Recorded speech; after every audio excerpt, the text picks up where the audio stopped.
Shalom adik-adik sekolah minggu Giakega, apa kabar? Kakak Nanda harap kita semua dalam keadaan sehat dan juga penuh dengan sukacita. Nah, hari ini kita mau memulai ibadah kita, tapi sebelum kita mendengarkan firman Tuhan dan juga menyanyi memuliakan nama Tuhan, yuk kita sama-sama lipat tangan dan tutup mata, karena kita mau berdoa sebelum kita memulai ibadah pada pagi hari ini. Yuk adik-adik lipat tangan dan tutup matanya karena kita akan segera berdoa. Tuhan, terima kasih Tuhan untuk pagi yang indah ini. Kami mengucap syukur karena Engkau telah mengumpulkan kami kembali. Kami mau beribadah Tuhan dengan hati yang penuh dengan sukacita. Kau berkati Tuhan jika sebentar lagi kami mau memuji Engkau, memuliakan nama-Mu Tuhan.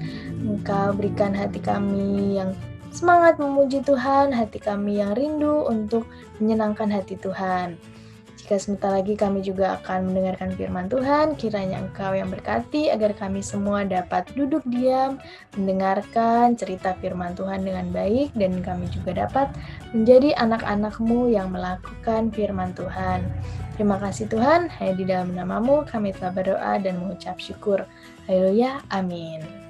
Nah, adik-adik, yuk sekarang semuanya bangkit berdiri karena kita mau menyanyi memuliakan nama Tuhan.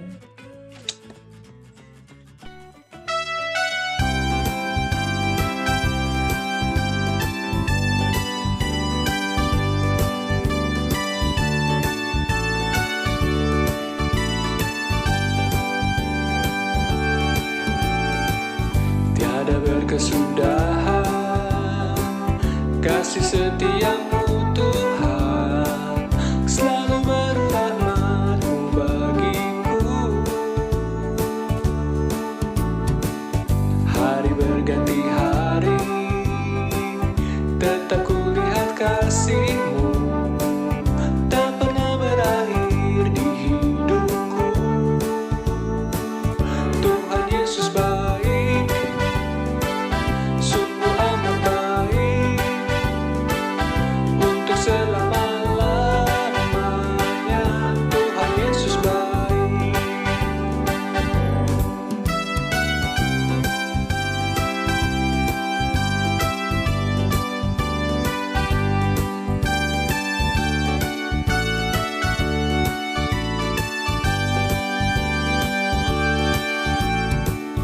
Tiada berkesudahan kasih setiamu Tuhan, selalu berrahmat-Mu bagiku. Hari berganti hari, tetap kulihat kasih-Mu, tak pernah berakhir di hidupku. Tuhan Yesus baik, sungguh amat baik, untuk selama-lamanya. Tuhan Yesus baik, Tuhan Yesus baik, sungguh amat baik, untuk selama-lamanya. Tuhan Yesus baik, Tuhan Yesus baik, sungguh amat baik, untuk selama-lamanya. Tuhan Yesus baik, untuk selama-lamanya, untuk selama-lamanya, sampai selama-lamanya. Tuhan Yesus baik.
Sekolah Minggu Giakega, apa kabar semuanya?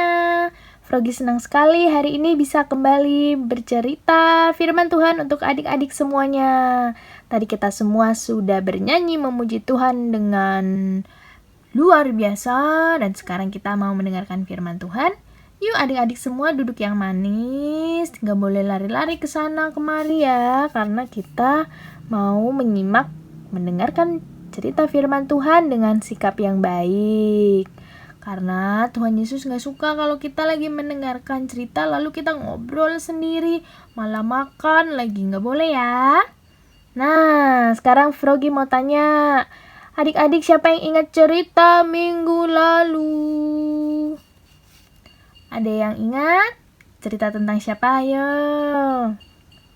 Ceritanya adalah tentang Raja Salomo. Betul. Siapakah Raja Salomo itu? Raja Salomo adalah rajanya bangsa Israel. Raja Salomo itu sangat terkenal karena ia adalah raja yang penuh dengan hikmat dan bijaksana. Wah, adik-adik tahu nggak hikmat dan bijaksana itu apa sih? Frogi juga bingung nih, kok kata-katanya susah ya. Nah, hikmat dan bijaksana itu artinya kita bisa mengambil keputusan atau melakukan sesuatu secara tepat. Keputusannya tepat di waktu yang tepat sehingga memancarkan sebuah keadilan. Nah, maksudnya bagaimana sih? Jadi Raja Salomo itu diberikan hikmat kepada Tuhan agar bisa menyelesaikan perkara-perkara atau masalah-masalah yang ada di bangsa Israel dengan tepat, sehingga sesuai juga dengan perintah Tuhan dan juga melakukan semuanya dengan baik. Nah, adik-adik tahu Raja Salomo itu kan di Alkitab ada di cerita Perjanjian Lama. Nah, Raja Salomo ini dulu sekali itu punya istri yang sangat banyak. Istrinya berapa sih? 1, 2. Bukan adik-adik, ternyata istrinya ada 1000. Wah, ada banyak ya. Nah, tapi adik-adik harus ingat, ini adalah cerita di Perjanjian Lama. Ya, saat dulu orang-orang itu mempunyai banyak istri. Tapi kalau sekarang gak boleh ya adik-adik. Nah, ceritanya saat Raja Salomo ini semakin tua, istri-istrinya ini malah menarik Salomo semakin menjauh dari Tuhan. Sehingga Raja Salomo pun malah membuat bukit-bukit korban dan persembahan untuk Allah lain. Nah, padahal Tuhan Yesus itu sudah mengingatkan loh adik-adik pada Raja Salomo agar Raja Salomo tidak mencondongkan hatinya kepada Allah-Allah lain, tidak boleh berdoa dan menyembah Allah-Allah lain selain Tuhan. Tapi Raja Salomo ternyata karena sudah terpengaruh oleh istri-istrinya, sehingga Raja Salomo pun jadi ikut mempersembahkan korban kepada Allah-Allah lain, Allah-Allah berhala yang bukan Tuhan. Nah, ini kita lihat contoh gambarnya. Ada patung, ada Allah-Allah lain yang dibuat oleh bangsa-bangsa lain, dan mereka jadi menyembah Allah-Allah lain. Wah, hal ini membuat Tuhan Yesus marah dan juga kecewa dengan Raja Salomo. Salomo jadi mengikuti keinginan istri-istrinya untuk membuat bukit penyembahan untuk Allah atau dewa-dewa lain. Tentu Tuhan menjadi sedih dan juga kecewa karena Raja Salomo telah menyimpang dan juga menduakan Allah. Nah, adik-adik, dari situ Tuhan menjadi sedih dan akhirnya Tuhan pun mengangkat musuh untuk Raja Salomo. Di sini Salomo malah tidak mempergunakan hikmatnya, malah ikut menyembah dewa-dewa lain. Akhirnya Allah pun menjadi marah dan juga menghancurkan keturunan Salomo. Nah, adik-adik, kita tahu ya dari cerita ini bahwa kita harus mendengarkan perintah Tuhan. Kita harus mendengarkan apa kata mama, apa kata papa, juga kakak-kakak yang lebih dewasa. Karena kita harus terus belajar untuk menjadi anak yang baik dan mendengarkan perintah Tuhan. Kita nggak boleh menyimpang ke kanan dan ke kiri atau melakukan hal-hal yang Tuhan Yesus tidak inginkan. Misalnya, melalui orang tua, Tuhan Yesus berkata, "Froggy, ayo sekarang kamu kerjain PR ya, karena besok kita ada tugas nih di sekolah." Tapi Froggy malah melawan orang tua dan malah ikut-ikutan menjadinya main-main terus. Besok akhirnya Froggy dapat nilai jelek dan malah gak bisa ngerjain tugas berikutnya. Nah, itu artinya Froggy tidak bijaksana dan tidak melakukan tugas-tugas Froggy dengan baik. Nah, teman-teman semua, adik-adik juga harus mendengarkan perintah orang tua ya. Karena perintah orang tua itu pun juga berasal dari Tuhan agar kita dapat menjadi hormat dan juga taat kepada orang tua kita. Jangan lupa adik-adik, kita harus terus rajin mendengarkan firman Tuhan agar kita tahu apa saja perintah-perintah Tuhan Yesus yang harus kita lakukan bagi hidup kita. Dengan begitu, kita bisa terus tumbuh menjadi anak-anak Tuhan yang memiliki kebijaksanaan dan juga bisa berhikmat. Karena hikmat itu datangnya hanya dari Tuhan. Jadi kita pun harus sering-sering bergaul dengan Tuhan, selalu mendengarkan firman Tuhan, memuji Tuhan, dan juga berdoa. Ya adik-adik, kita sama-sama belajar yuk untuk bisa menjadi anak-anak Tuhan yang mau menuruti segala perintah Tuhan. Oke? Nah, sekian cerita pada hari ini. Kita kembali mau berdoa. Dan Froggy serahkan kembali kepada Kakak Nanda. See you minggu depan adik-adik semua. Nah, adik-adik, kita sudah selesai mendengarkan cerita firman Tuhan pada hari ini. Dan sekarang kita mau berdoa untuk menutup ibadah kita. Yuk kita semua lipat tangan dan tutup mata, kita akan berdoa. Tuhan, terima kasih Tuhan untuk firman-Mu pada pagi hari ini. Kami belajar Tuhan untuk menjadi anak-anak Tuhan yang mau mendengarkan perkataan firman Tuhan. Kami mau menuruti kehendak Tuhan, perintah-perintah Tuhan. Kami tidak ingin menyimpang Tuhan atau melakukan hal-hal yang Tuhan tidak suka. Berkati Tuhan agar kami dapat terus tumbuh menjadi anak-anak Tuhan yang mau terus melakukan perintah Tuhan Yesus melalui orang tua kami, melalui kakak kami, guru-guru sekolah minggu. Dan kami juga ingin terus tumbuh semakin serupa menjadi seperti Tuhan Yesus. Terima kasih Tuhan karena Engkau telah baik. Engkau sudah mengingatkan kami pada pagi hari ini melalui firman Tuhan mengenai Raja Salomo. Terima kasih Tuhan, hanya di dalam nama-Mu kami telah berdoa dan mengucap syukur. Haleluya, amin. Nah adik-adik, jangan lupa minggu depan kita ketemu lagi di cerita sekolah minggu berikutnya. Sampai jumpa, Tuhan Yesus memberkati.